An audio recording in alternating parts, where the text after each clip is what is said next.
Halo semua, selamat datang di Ruang Sinema. Bagaimana kabar kalian semua? Semoga selalu sehat dan baik-baik saja. Sesuai jadwal, jadi pada hari ini kita akan kembali melanjutkan series Donghua Penakluk Bintang episode terbaru, yang mana ini adalah 149. Bagi yang mau bergabung dengan series ini, kita sudah sediakan playlistnya. Jadi kalian bisa dengan mudah mencari di mana episode awal dari series ini. Sebelum kita mulai episode terbarunya, kita akan melihat dulu apa saja yang telah terjadi pada episode sebelumnya. Tepatnya pada episode 148. Di minggu kemarin, Lo Fong bersama dan para jenis lainnya telah sampai di Taichu. Lo Fong awalnya mengira tempat ini akan membantunya berkembang dengan cepat. Ternyata ada sebuah kesalahan karena meskipun di sini hukum aslinya lebih kuat dari kota kekacauan, namun di sini hukumnya terbilang murni. Babata memanfaatkan kesempatan ini untuk membawa Lo Fong melatih dengan Bokudo, yang memiliki kekuatan spiritual jauh di atas Lo Fong. Meskipun level mereka sudah disetarakan, tapi pemahaman Bokudo sebagai master spiritual jauh di atas Lo Fong. Untung saja ia adalah senior yang baik hati. Jadi dia pun memberikan petunjuk kepada Lo Fong. Selain Bokudo, Lo Fong juga meminta saran kepada Truyan, dan ia pun diminta untuk memberi sebuah gulungan ruang dan waktu. Berkat gulungan ini jugalah Lo Fong berhasil memahami begitu banyak teknik spiritual hanya dalam kurun waktu yang sebentar saja. Berhubung Gasly memberikan tantangan kepada Lo Fong, jadi dia pun akan memanfaatkan kesempatan itu untuk ngetes kemampuannya yang sekarang. Nah, kita akan melanjutkan episode terbarunya. Oh ya, Mimin ingatkan kalau episode ini adalah lanjutan dari movie-nya. Jadi kalian harus nonton movie yang baru saja kita bahas baru bisa lanjut kemari. Lo Fong senang karena misinya di dunia Sungai Darah telah berhasil dirinya selesaikan. Namun simbol serangga Zek yang sebelumnya Lo Fong temukan di dunia Sungai Darah membuat dia sadar kalau invasi dari para serangga Zek jauh melampaui imajinasinya. Selama induk Zek masih berada di bumi, maka ancaman akan selalu menghantui mereka. Selama 80 tahun perjalanan Lo Fong di benua Sungai Darah telah membantu perkembangannya dan sangatlah baik untuk kekuatan dan persepsinya, terutama monster tanduk emas yang telah menyerap begitu banyak kristal darah. Hanya saja menghadapi hukum alam semesta yang tidak ada habisnya ini, perjalanan Lo Fong hanyalah sebuah langkah kecil saja. Lo Fong tidaklah boleh berhenti sampai di sini saja. Ia harus mempersiapkan diri secepat mungkin, karena bagaimanapun ia tidak tahu kapan bahaya datang menghampirinya. Nah, Lo Fong pun mengeluarkan sebuah kotak. Tapi sebelum itu kita dibawa ke beberapa waktu yang lalu. Sesaat kemudian, Lo Hua menghubungi Lo Fong untuk memintanya pergi ke menara di Gunung Yuxiang. Karena ia harus menemui seseorang sebab ia sangatlah penting bagi perusahaan Pinhai. Berhubung ini adalah permintaan dari adiknya, jadi Lo Fong pun segera masuk ke dalam alam virtual universe, yang mana di sana ia pergi ke Gunung Yuxiang. Ini bukanlah tempat sembarangan karena hanya beberapa orang saja yang bisa kemari. Sampai akhirnya Lo Fong pun dikejutkan dan keberadaan dari Xu Xin. Melihat istrinya yang bisa berada di situ tentu saja membuat Lo Fong begitu bahagia.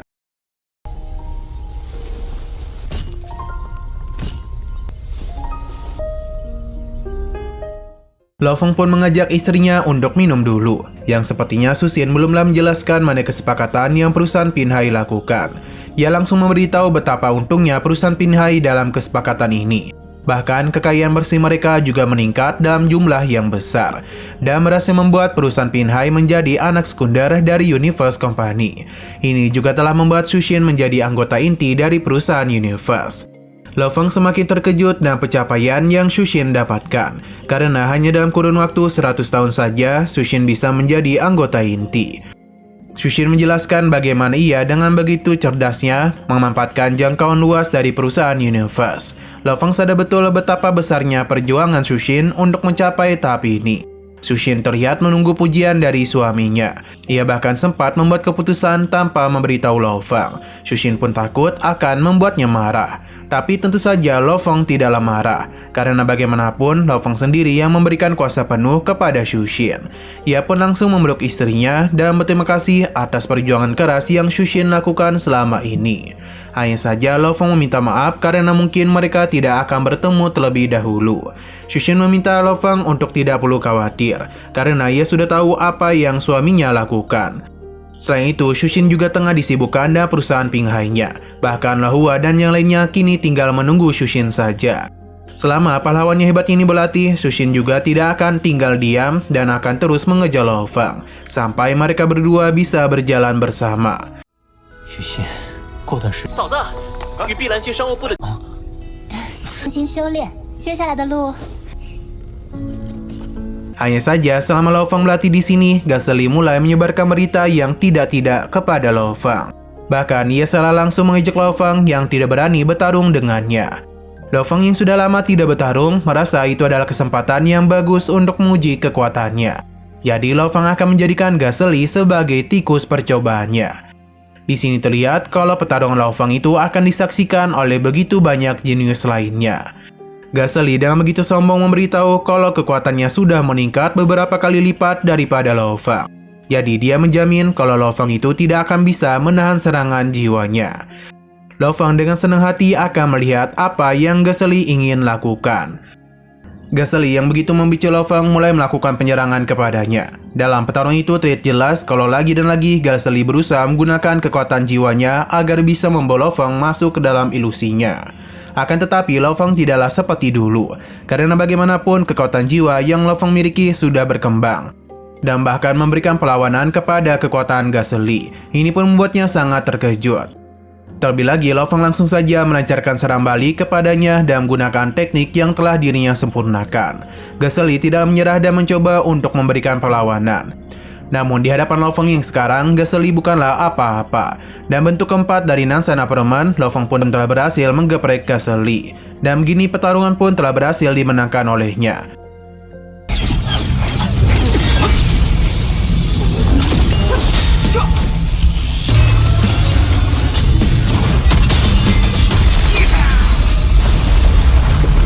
Buka sungguh tidak menduga kalau Lo Fang hanya perlu satu kali serangan saja untuk bisa menumbangkan Gaseli. Dan begini Gaseli tidak akan bisa ngebacot lagi. Lo Fang memuji perkembangan dari Gaseli, namun bukan dia saja yang telah berkembang, tapi dirinya juga. Gaseli yang habis digeprek ingin berbicara kepada Lo Fang. Namun Babata mendapatkan pesan darurat dan Lo Fang pun pergi dari sana. Ini pun membuat Gaseli semakin marah kepada Lo Fang karena dianggap tidak dipedulikan. Siang berpindah ke hutan di bumi, yang mana saat ini Shushin melaporkan kepada Lo Fang mengenai gelombang kecil yang dipancarkan oleh serangga Zerg. Ini diikuti juga dengan kebocoran gas beracun, namun sekarang sudah kembali normal. Mereka tidak tahu apa yang terjadi. Lo Fang meminta untuk meningkatkan pertahanan dan meminta Shushin untuk selalu berhati-hati. Apapun yang terjadi, Shushin harus segera menghubungi dirinya. Lo Fang tidak bisa membuang waktu lagi dan kekuatannya harus bisa mengalahkan para serangga Zerg. Lo Fang pun meminta Babata untuk mencari cara agar bisa mendapatkan poin yang lebih banyak lagi. Yang mana Babata mempunyai satu ide. Siang berpindah ke sebuah tempat yang mana saat ini Lo Fang bisa melihat dengan jelas ada begitu banyak pilar-pilar listrik. Dan secara tiba-tiba saja Lo Fang pun diseret ke bawah yang seakan-akan ditarik masuk ke dalam lautan. Ini merupakan lautan ilusi untuk menguji seorang kultivator. Setiap tingkat yang lebih dalam maka semakin berlipat ganda juga gangguan pikiran yang Lo Fang terima. Babata meminta Lo Fang untuk tidak ceroboh. Lo Fang paham dengan apa yang dia katakan. Arena yang berada di dalam lautan itu pun perlahan-lahan mulai naik ke permukaan laut yang mana Lo Fang akan berlatih di tempat ini. Demi bisa meningkatkan kekuatannya, tentu Lo Fang harus memiliki lawan dalam latihan.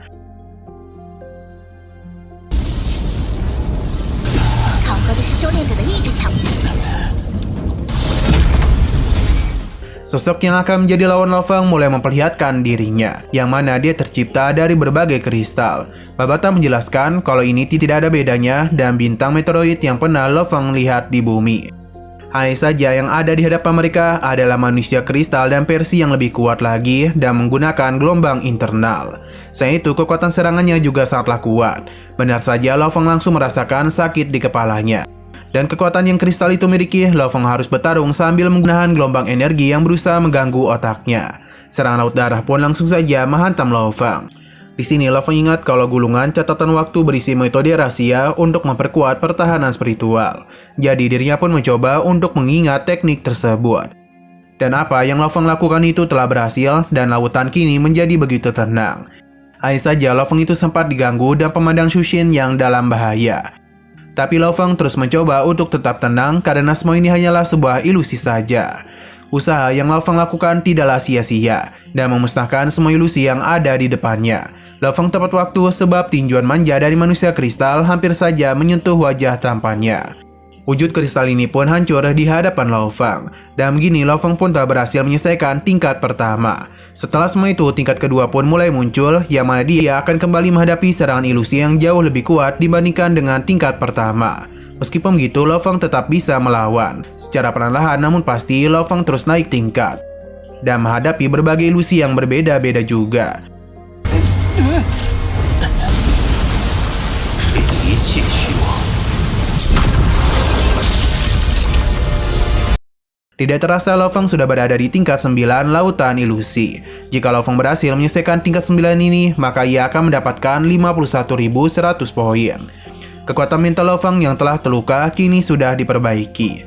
Lo Feng paham dan akan mencoba untuk melawan. Ia tidak akan bisa membayangkan akan seberapa sulit ilusi yang kali ini dirinya hadapi. Apalagi ini ada tingkat 9. Sosok manusia kristal besar pun muncul dari dalam lautan dan dirinya lah yang akan menjadi lawan dari Lo Feng. Tapi pertarungan belum saja dimulai, Lo Feng itu telah mendapatkan panggilan dari Xu Xin.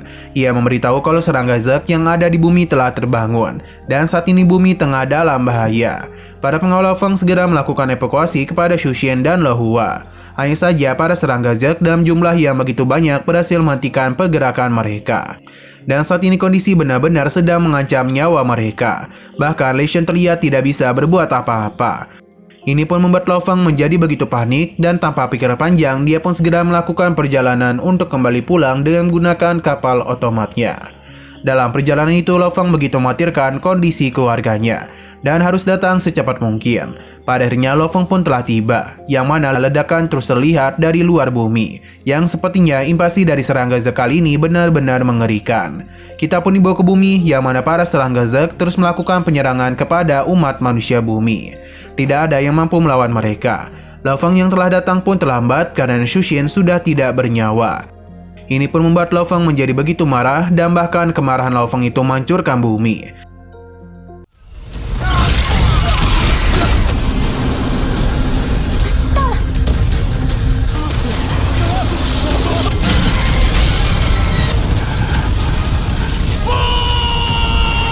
Sampai akhirnya dirinya pun sadar kalau semua itu hanyalah sebuah ujian saja. Pun gagal dalam tingkat 9 Lautan Ilusi. Lo Feng tidak menduga semua itu ilusi belaka. Sebab seakan-akan Lo Feng merasakan hal itu nyata. Babata penasaran apa yang telah Lo Feng lihat karena frekuensi gelombang otaknya langsung melebihi batas. Lo Feng memberitahu kalau latihan yang dirinya alami tadi adalah sesuatu yang mengerikan. Mungkin itu ada tanda-tandanya. Jadi latihan lembut tidaklah lagi cocok untuk dirinya. Lo Feng akan menjadi lebih kuat dengan secepat mungkin. Truyan meminta muridnya untuk tidak gegabah karena bagaimanapun serangga Zek di bumi masihlah tertidur. Jika Lo Feng membuat kesalahan, yang ada malah membuat serangga Zek bertindak agresif. Truyan memberitahu kalau ini adalah keputusan bulat yang telah diambil manajemen senior pertahanan setelah mereka melakukan pengamatan. Jadi Lo Feng tidak perlu merasa khawatir. Mendengar apa yang dikatakan membuat Lo Feng menjadi agak tenang. Truyan tahu apa yang Lo Feng khawatirkan. Jadi sebagai gurunya, Truyan pun memberikan sebuah harta yang akan dirinya percayakan kepada Lo Feng. Dia hanya perlu meletakkannya di luar sarang serangga saja. Jika ada perubahan maka Truyan bisa merasakan dan dirinya akan mengirim pot ajaib datang ke bumi dan akan sepenuhnya membantu Lo Feng. Lo Feng pun berterima kasih dan percaya dengan apa yang gurunya katakan. Setelah semua itu Lo Feng pun kembali lagi ke jembatan Tong Tian. Dan kali ini dirinya akan menantang lantai ke-7. Untuk menjadi kuat, Lo Feng harus masuk ke wilayah asli dan mendapatkan rahasia pengendalian induk serangga Zek. Lo Feng harus bertindak melangkah lebih jauh dari teman-temannya. Selama 80 tahun ini, Bolan telah gagal melewati jembatan Tong Tian dalam ke-7 kalinya. Lo Feng penasaran apakah ia bisa melakukan hal itu atau tidak. Lo Feng akan mencoba melihat perkembangannya setelah 80 tahun berlatih di dunia Sungai Darah. Lo Feng pun bersiap untuk menyelesaikan jembatan Tong Tian. Zhang Bo memberitahu kita kalau tidak ada satupun orang yang berhasil melewati lantai ke-7 selama mereka berada di wilayah asli pertama. Penasaran apakah Lo Feng bisa melakukan hal tersebut dan mengejutkan mereka.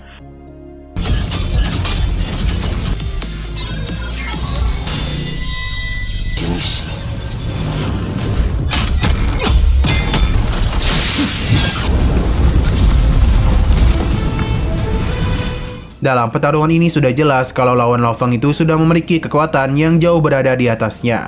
Bahkan seberapa keras pun dirinya melawan, sosok ini bisa dengan mudah melawan balik dirinya. Akan tetapi Lo Fang tiada niatan untuk menyerah. Untuk bisa menerima esensi ruang dan waktu jilid ketiga, maka Lo Fang juga harus menerapkan pemahaman dari momen kekacauan 9 tetesan hujan. Lo Fang akan mengubah tetesan hujan menjadi meteoroid yang jatuh. Lo Fang akan menggunakan kekuatannya untuk bisa menciptakan dunia. Kali ini kekuatan yang begitu besar pun keluar dari dalam diri Lo Fang, dan dirinya bersiap untuk melakukan serangan kepadanya. Apa yang Lo Fang lakukan itu tidak dibiarkan oleh sosok ini. Ia memberikan perlawanan untuk bisa menghancurkan kekuatan Lo Fang. Mereka berdua langsung saja menggunakan tingkat ke-6 dari perubahan Nansen Apraman. Ledakan besar pun tercipta, dan siapa yang menduga kalau Lo Fang itu bisa mengimbangi sosok yang berada di lantai ke-7 dengan levelnya sekarang. Dalam adu serangan itu, sosok ini berusaha untuk menekannya, tapi Lo Fang tidaklah menyerah dan terus memberikan perlawanan.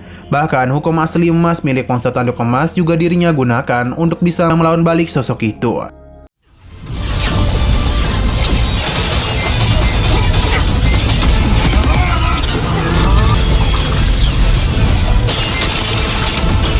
Usaha keras yang Lo Fang lakukan itu pun membuahkan hasil. Dia memang sempat terjatuh, namun bukan Lo Fang yang kalah karena lawannya telah menghilang dari hadapannya. Lantai ke-7 pun berhasil Lo Fang selesaikan. Chang Bo sungguh tidak menduga dengan apa yang dirinya lihat. Bahkan pada jenis lainnya juga sama terkejutnya. Karena Lo Fang itu berhasil mengalahkan rekor Rong Jun dan juga Bolan. Namun Bolan tidak tinggal diam dan langsung menyusul Lo Fang. Sudah jelas kalau kedua jenis ini tidak ada yang mau mengalah. Nah, sayang sekali lagi seru-serunya episodenya ini malah bersambung. Namun sebelum kita akhiri, seperti biasa kita akan melihat preview bagian selanjutnya. Di sini Lo Fang diberitahu ada tanda-tanda kekuatan asing yang diam-diam menargetkan umat manusia. Mereka sepertinya bukanlah makhluk biasa. Bahkan Lo Fang bertemu dengan salah satu dari mereka yang memiliki wujud besar sekali. Kita juga diperlihatkan dengan sparring antara Lo Fang dan juga Rong Jun. Setelah semua itu, Lo Fang kembali diberitahu oleh Truyan kalau tempat yang ia datangi itu adalah di mana seniornya yakni Lian Luo meninggoy. Kemungkinan di minggu depan akan terjadi pertarungan sengit, terlebih lagi Bolan juga akan kembali bertarung.